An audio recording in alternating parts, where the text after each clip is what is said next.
Great to be joined by Cass Turner at Quinnipiac. Cass, before we get going, I know you see the St. Lawrence picture in the background. I'm at Appleton Arena getting ready to do a game today between St. Lawrence and Clarkson, an 11 a.m. start. So I didn't want you to think I was biased going into this interview.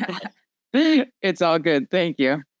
You know, Cass, your team is smoking hot right now. You've won 5 in a row. You're 11-3-1 to start the season. What goes into a start like that when you're a coach?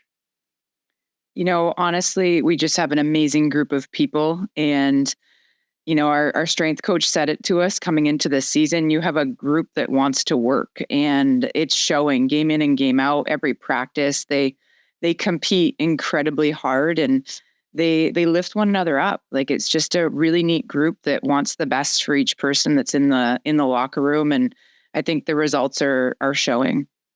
You've been at Quinnipiac for 10 years as a head coach, but 16 years overall. So this is probably not the first time you've had success, because I've been following your program. But did you know going in that your women were ready to take this next step? Yeah, thank you. First of all, you know, we have found some great success, and this year's special. You know, every year has its own unique dynamic, and I think this group is really led by our captains. We looked last spring and talked as a full group of everyone who was returning, but specifically with our leaders, and asked them, you know, what do you want to accomplish next year, and what is it going to take to get there? And honestly, it was from our captain, Kendall Cooper. I want this to be an unreal experience for everyone. Yeah, sure, we want to win, knowing that we were probably just one result away last year, that if one goal turned into a win, we would have been in the NCAA tournament. She really wanted our group to dial in on valuing one another and really creating a dynamic where everyone's comfortable to be themselves. So we brainstormed as a group. We talked about what that looks like, what it doesn't look like. And I think that's been their approach every day, is how can we value one another? And I think that leadership with Kendall Cooper, Sophie Urban, and Maddie Samaskevich is really trickling through our team, and the results are coming as a result. I love the fact that you empower your ladies to kind of take over the room and police it themselves. Was it always that way, or is this just a one-off for this season because you recognize the leadership dynamic in the dressing room? We do our very best to empower them. You know, I know as a player, like, I certainly was at my best when I felt like I had ownership over what was happening out there. At the end of the day, those, you know, it's the players that are on the ice making plays together. So for us, whenever we can find the space to give them room to make decisions, to take ownership, we're going to find those places. And I do think that this was a bit of a refresh moment. We have 14 new players, and an opportunity for us to really dive into our culture and continue to grow it. And I think that, you know, just having this leadership group, they weren't afraid to take risks, and to have them in that position and able to get outside their comfort zone in the way that they have. I think it's all combined to be a really good feeling in our program right now. What's really cool is you won last night against LIU, and 1-0 win over them. And now you got some time off before you play Cornell and Colgate next weekend on the 22nd and 23rd. And I know those are two real good teams. But my point is, or question should be, I should say, is with this time off, do you change at all your approach as a coach? How do you go through and look at the next 10 days or so? You know, it's probably going to fit with what we've been talking about. We just really are feeding off the needs of our players. Like, they have been working incredibly hard, and we're going to work really hard to give them a bit of a mental break. They're going to get 2 days off on Saturday and Sunday, but we're going to make the next couple of days super light mentally. You know, we definitely want to make sure that we're on the ice, we're working, but it's continuing to do a little bit more skill development, some pieces that are really fun. And so that when we approach practice next Monday, we really feel refreshed to get excited for a really big ECAC weekend. We all know that in our league, anybody can win any game that we play, and it's so fun. And we want to be sure that we're ready to be out there and battling for one another, and in a position we can get as many points as we can next weekend.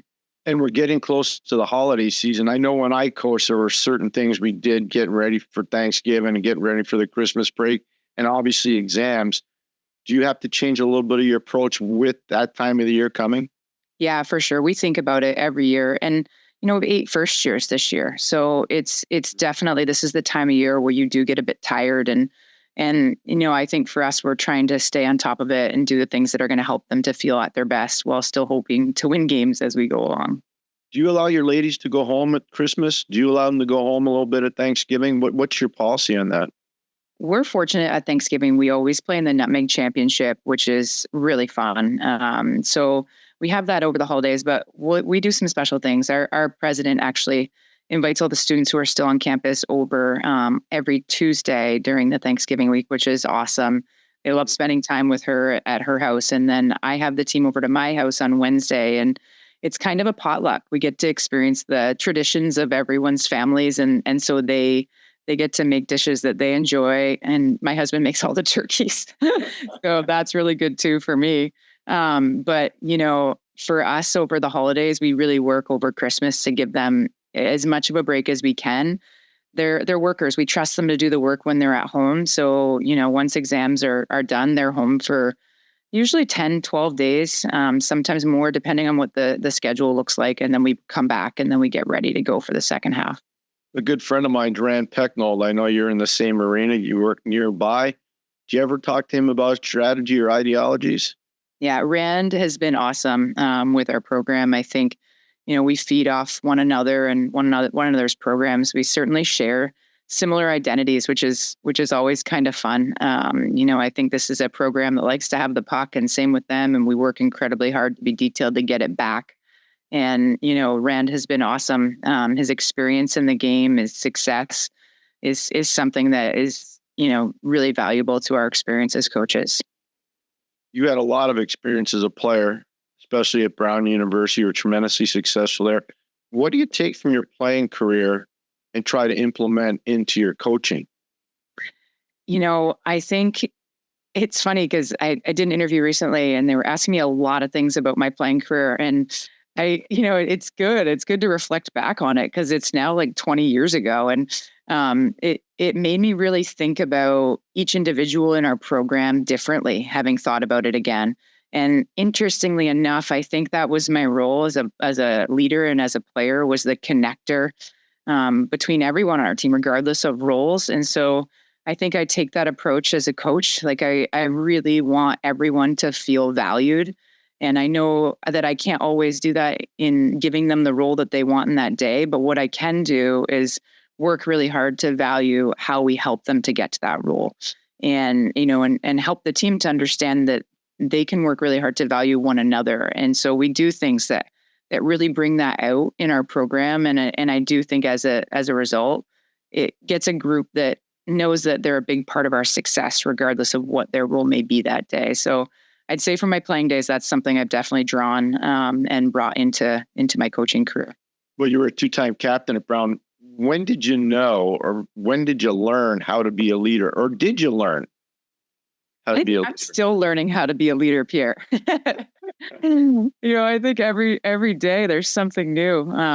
But my coach was awesome. Digit Murphy. She was my coach. She's legendary in women's hockey. She stands up for women. She's fought to get our game in such a great place. And she was my first female coach. So I watched her be a mom and lead. And now here I am doing all those same things. And so I really think it was kind of by osmosis, watching great leaders around me as a college athlete and learning to truly get uncomfortable. Because I think for me, that was a very challenging thing to get outside my comfort zone when I was young. So it's kind of been an evolution. I love the fact that you brought up that your playing career ended almost 20 years ago. How much has a women's game changed in those 20 years? Oh, exponentially. Like, it's amazing, to see the athletes that are out there, the number of girls that play hockey now and the depth of women's hockey. Back then, it was like, if you have a great goalie, a good D, and a good forward, off you go. You can win a lot of hockey games. And now we're in a position where it's, you need depth in your program, and the depth is out there. And I think it's just amazing to see what we have with the PWHL. Now the conversations we're having with our athletes around player development are, how can we help you to get to that level and to open that door? And with potential expansion on the rise, it means there's even more opportunity. So it's been really amazing to see the game grow. That's a great soundbite right there, because I love the fact you alluded to the opportunities in women's professional hockey. You played professionally for 2 years after you were done at Brown. Things have changed in that league too, I would imagine. Oh, absolutely. I mean, we didn't pay to play, but it was definitely not the experience these women are getting now. And, I know the PWHL had their first meetings yesterday, and the staff to player ratio is almost 1-to-1. That is where they should be. And, to see the experience and to see the young girls that are watching this hockey. I've seen it with both my son and daughter watching these women play. My son could rattle off as many national teamers for the women as he could for the men. And when he talks about comparing hockey players, he'll talk about Ella Shelton and Aaron Ambrose, and that's just amazing to see how people are seeing women and female athletes. I've had the amazing privilege of doing almost every Olympic women since 2002. And I've seen it change unbelievably from '02 to where we are now. It's just amazing. And to celebrate what you just talked about with your son being able to name all of those great women players, I completely agree. I couldn't agree more, and I think going forward, people like you that are so invested in the game can make even a more dynamic difference for these young ladies going forward. Do you think about that responsibility at all? I just try to do my best in every moment. I recognize that it's there.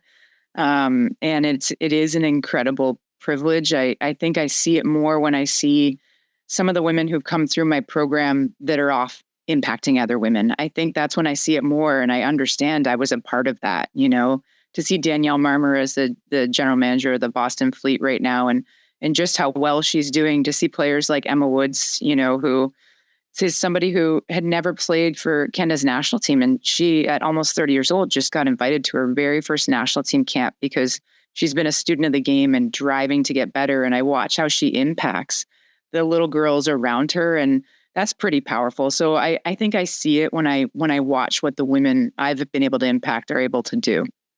Where do you see it going forward from here, Cass? Do you see it just totally blowing up and being even larger? Or do you see it staying the same for a little bit of time? I think it's going to take some time. I do. I think if we can find the same success that PWHL had last year, we're going to be in a really good position this year. And I think that, the footing is there. I think the background is there, like the finances in terms of how they're getting this off the ground and where they're going is very good. So I think that there's the groundwork to make it happen, and the timing is right. I think people want to watch women's sports. You see what's happening in the WNBA.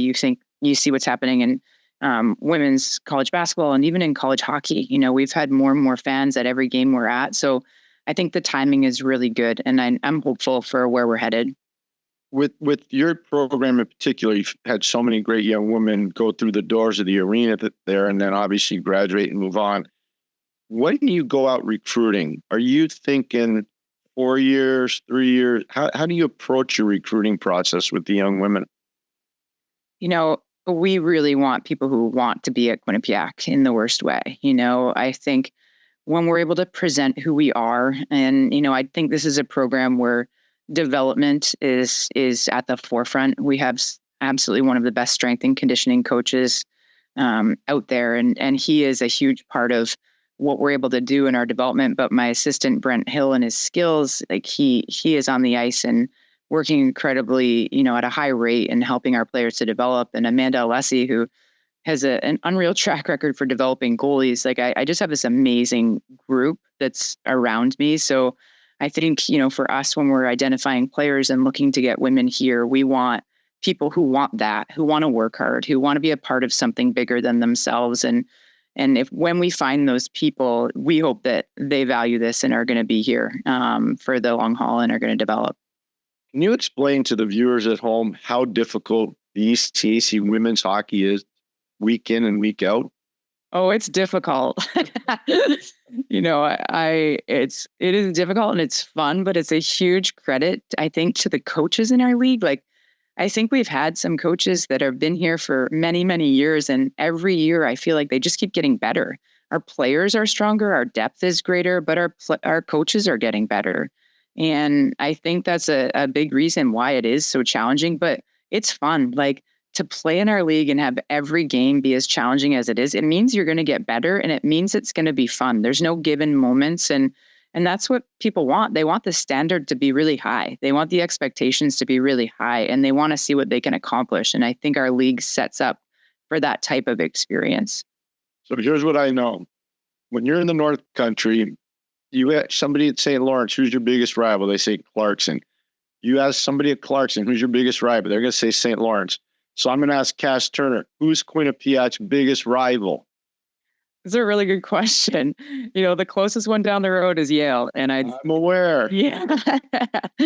And I think, I think that definitely is the rival for our players. I think for us coaches, it's probably Clarkson. I don't know if Clarkson feels that way, but it's every time we play Clarkson, it's a 1-goal game. And, we look at our experience, and, we won our first ECAC championship beating Clarkson 1-0. And then we went into the NCAA tournament playing them again the next week and lost 1-0. And, I think for us, we hold on to that, and we're working really hard to always beat Clarkson as coaches. Well, you were talking about all the great coaches in the league, and I couldn't agree with you more. I had a long talk with the commissioner, Doug Christensen, about this last year when they had the honor of working the Frozen Four year league, the ECAC. Matt DeRocher, you've coached against him a lot. He's been there 17 years. You've basically been at Quinnipiac for 16 years, 10 as the head coach. What makes him a good coach? Matt's a great person. I think that's the first thing that comes to mind. I think he's somebody who is going to value people around him, and it makes him a great competitor. Do you see more and more young women wanting to be head coaches in college hockey, or would they rather be players? Oh, well, that's a good question. I think everyone wants to keep playing if they've been playing. I think if they have that opportunity, but I do see more and more people who are willing and wanting to lead, who want to be in the forefront. And I think that's a great thing. I think it comes because we've had, these amazing female coaches out there that are finding success. So they see that they can do it. And there's more girls growing up through their youth hockey that have females as their coaches or play female hockey their entire career, which is amazing. And I think as a result, they're seeing that it's possible. They're seeing that it's a really great avenue. And the way that our game has developed, it's a desirable job. It is, and I say job, it's a passion, it's a lifestyle, like any amazing career that you can have. So I see more and more women definitely wanting that position. Cass, when I was coaching, there were always areas that were trending up with players. Like I knew when I was a young coach at St. Lawrence, the goalies out of Quebec were really good. I knew if I needed big physical defensemen, I'd go to Saskatchewan. If I wanted a lot of skill, I'd go to the BCHL or I'd go to Ottawa. Are there places in women's hockey that are trending where you'd say, we got to go there to get this, or we got to go there to get that? That's a really good question. I think that overall, and you've seen this in men's and women's hockey, like we're into this world of positionless hockey. I think the ability for players to be able to skate the game is at a high. And I think you really find that in Minnesota, you find it in Quebec, you find it in Ontario, and then you find the hidden gems just about everywhere across Canada. I do think for us, it's, really looking to find the right people within the right programs that we feel we can get some players that are going to make a difference for us. Do you think character matters a lot in your recruiting, or is it just skill all the time? It's probably a bit of a cliche, but character is going to trump talent. I do think that you need a certain level of skill, but you need people who want to work and who are willing to get outside their comfort zone to do it, or at least learn how to get outside their comfort zone. Not everyone is in that position or pushed to that level before they get to college, but you need great people. The longer I'm in this, when you look to your left and you look to your right, you need people that you believe in and they believe in you. And, I think for us as a program, that's something that is definitely at the forefront. And, we want this to feel like a family. I actually had my children with me on our road trip yesterday to LIU, which was really fun. I do it every once in a while, but it was to see their faces. My son went to bed last night and he said, "This is the best day ever." I want my team to feel like this is a family, much like my family feels like they're a part of it. You know, it's interesting you do that. I used to bring my children to the Olympics and to the World Junior all the time, and they used to say that almost the same thing. They're like, "Dad, this is awesome. What a cool trip." I remember when the Vancouver Olympics were going on, and I went to the school, and it's the same school I went to as a kid growing up in Montreal. And I said, "Can I take my kids out to go to the Olympics?" And they're like, yeah, sure. It'll be better than being in class. Right. So now you talked about familiarity and all these people. You're a Brown alum. One of the best interviews we've had on this show so far was Mel Ruzzi. She was awesome, off the charts, energized, but she's a Providence lady. She's not a Brown lady. So you're a Brown woman and you're going to coach against Mel. What are you doing? What are you thinking? How much intensity is there? Oh, there's always intensity. Every CAC game, but definitely when we play Brown. Mel's doing an unreal job. You know, she has her team playing so hard and they're committed to one another. Their culture is very, very strong. She's always been a big supporter of Brown sports. And, you know, I'm excited that she landed that job and was able to get herself there. She's engaged our alumni group. And I watch women now who haven't necessarily been a part of the conversation. And this was before even this year, you know, like they're now a part of the conversation in our group chats and now excited around Brown hockey. But that's because of what Mel is building. And it's really neat to see.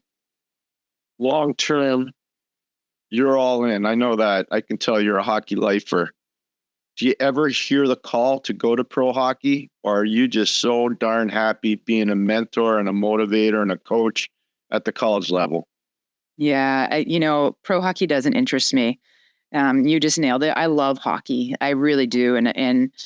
But I love the idea of college sports. Like I think to be in a position where you're really challenged as a student, the things you learn trying to figure that out are going to help you exponentially on the ice and vice versa.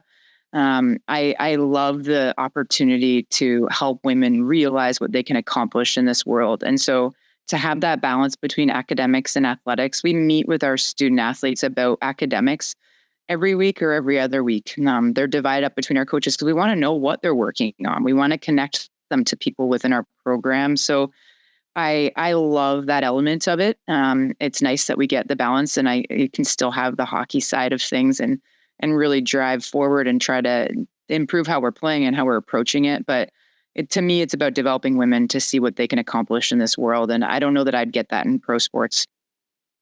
Do your children play hockey? They sure do. Yeah. My daughter's 7, my son's 9, and they're into travel hockey and they're loving it.